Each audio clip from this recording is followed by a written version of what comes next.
Listen, I'm a fan of Darren Till, but the dude can't get in shape.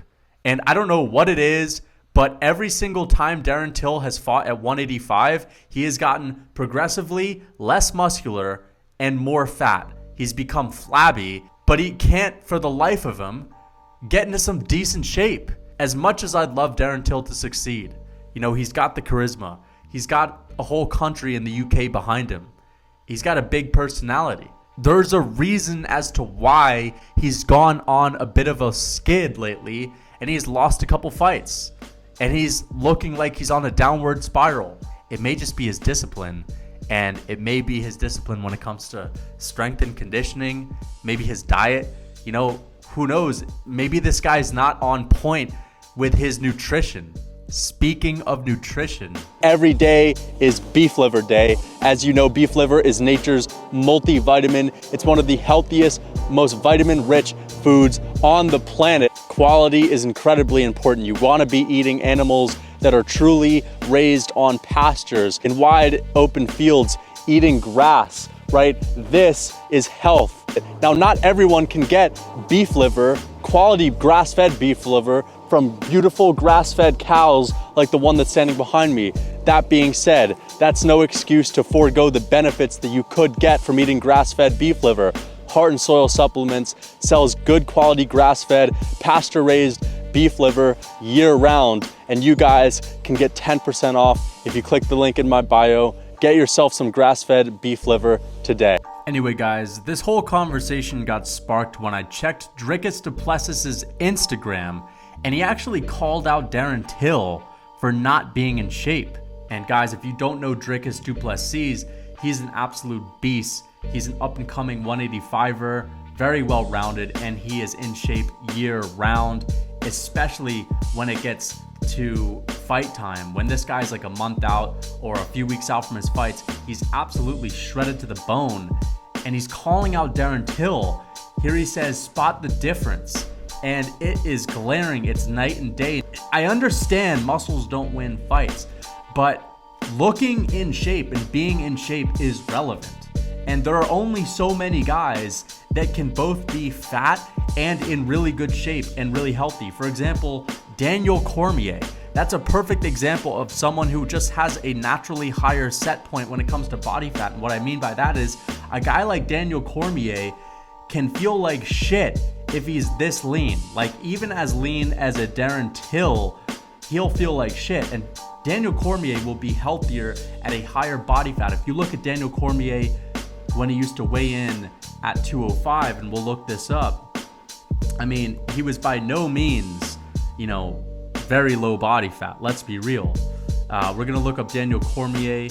For sure, he's in decent shape, and he's got a good amount of muscle, but that's by no means someone who is very lean. Like, he's still got a good 15, 20 pounds to lose before he's even shredded. And that's just the truth. You look at NFL linemen, these guys are incredibly athletic, but they're fat and they have bellies. And Darren Till is not in the same league as a Daniel Cormier. He is not in the same league as an NFL lineman. That's just not the way his genetics work. Now, I know Darren Till has a big frame. He is a pretty tall guy. I believe he's like 6'1". He's got really wide clavicles, wide shoulders, but he just doesn't have those genetics to be able to get in the cage at 220 pounds. He's not like a big, massive dude like Daniel Cormier. He's not that thick. But what I'm confused with is the fact that when Darren Till fought at 170, he was peeled. Now, I understand he used to kill himself to get down there. I mean, the guy would go blind. He would pass out on the treadmill trying to make weight. He had some of the most brutal weight cuts known in UFC history. It's not just that he, doesn't look as lean as he was at 170. Of course, he won't look as lean. He doesn't look lean at all. Like, he doesn't look like he's in shape at all. And when you move up into a bigger weight class, even if you were a big 170 pounder, even if you were a big welterweight, wouldn't you put on more muscle? Wouldn't you just look bigger and more filled out? I mean, if you're draining yourself to get down to 170 and 185, you just don't have to drain yourself that much. Shouldn't you just be a bigger, more muscled version of who you were when you were draining yourself to get down to 170? When he first fought at 185, when he first fought Kelvin Gastelum, it actually looked like okay, this is his most, natural weight. This is what he should be doing, and he'll only become a bigger 185er. If it's your first fight at 185 and you're still a young guy, you still don't have that grown man strength, right? You're going to just get bigger as time goes on. So I would be expecting Darren Till to get, if anything, leaner and leaner and leaner, because as you grow, as you gain more muscle, as you get older, your body composition will change. And whenever you have to weigh in at 185, you'll just keep looking leaner and leaner and leaner. That's why guys will go up 2-3 weight classes in the course of their career. So he's looked much leaner at his 185 debut than he does now. Now he just looks like a flabby, deflated balloon. So we're gonna look at his story. This is Darren Till right now. I mean, he's got flabs, he's got rolls. He's in Thailand, he's pale. I don't know if this guy that Darren Till's with has a fight coming up within the next day or so, but Darren Till is not only getting dwarfed, this was the big welterweight. This was the big, massive Darren Till. I mean, he looks skinny and fat at the same time. How does that happen? I don't get it. I don't get it at all. And I know that Darren Till likes to drink. I know he's gotten a DUI before. I know he's had a little bit of a rough patch in his career, getting knocked out by Masvidal, then getting beaten by Brunson after getting beaten by Whitaker. So he's had some rough fights. Maybe he's gotten depressed or all that. Maybe he hasn't been so disciplined with his diet. Maybe, in my opinion, I think what's most likely is that when he's not in camp, he lets himself go and he eats whatever he wants, and he eats way too much of what he wants, because he's gone on record saying that before, that when he gets out of camp, he eats a fuckload of food. Remember when Darren Till and Khamzat Chimaev started training together, Khamzat Chimaev would call Darren Till fat, and he would make fun of his weight. Come on, fat boy.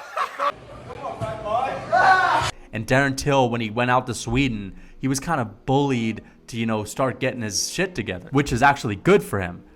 But now I'm looking at Darren Till, and this is supposed to be the rejuvenated Darren Till. How are you smaller than you used to be? I don't understand it. You look at Darren Till pictures from 2017, from 2018, from 2019. He looks like a big guy, like a really big guy. It's just he looks like a flat, flabby mess these days. The comparison between Darren Till and Dricus du Plessis is the archetypal guy who's doing everything right, training hard, keeping his diet in check year round, versus the guy who's out in bars, getting drunk, driving around, going to Swedish clubs, and, only really going ham during his training camps. I mean, here he is with Marvin Vettori, and Marvin Vettori doesn't even have a fight in near sight. I mean, he has no fight that we've heard about, and he's in much better shape than Darren Till. And I don't know, Darren Till used to look like a fucking tank. Straight up. At welterweight, he looked like a tank. And even at his 185 debut, he looked like a tank. Like, he still looked like he was in shape. It's not all about the body fat. It's just about, do you look like you're in shape? And he's aged 10 years in the face, and he's aged 20 in the physique. I don't even understand how this is possible. Darren Till, if you need some help with your nutrition, get at me. It's just visibly obvious that this guy isn't taking his career as seriously as he used to. Either that, or there's something going on with his hormones. And I think it may be the former. I honestly think that it's not some hormonal issue, some weird health issue. I think it's the fact that he's been drinking a lot during his off seasons, and he gets out of shape outside of camp. Because when this guy was talking about moving up to 185 for the first time, I used to see him posting lots of videos of him weight training, of him in the gym, allowing himself to get big, to look like a tank. I understand having muscles doesn't necessarily mean that you're going to win a fight. I completely understand that. But you take two guys with a similar skill set, the guy who's bigger, stronger, faster, in better shape is going to win, most of the time. And just take a look at the top guys in the UFC. Look at every single champion. I'm not saying that they look like bodybuilders. Of course, you don't have to look like a bodybuilder, but they're all in very good shape. Look at Alexander Volkanovski. The guy's lean. He's in shape. He looks like a tank. Look at Islam Makhachev. He's not only lean, he's not only shredded, he's jacked. Again, not bodybuilders, but they're just in really good shape. They're very lean. And again, you may just point to guys well, what about Derek Lewis? Or what about Daniel Cormier. First of all, with Derek Lewis, the guy gasses out after one goddamn round. Like, he's not in phenomenal shape. Even he could lose a little bit of weight.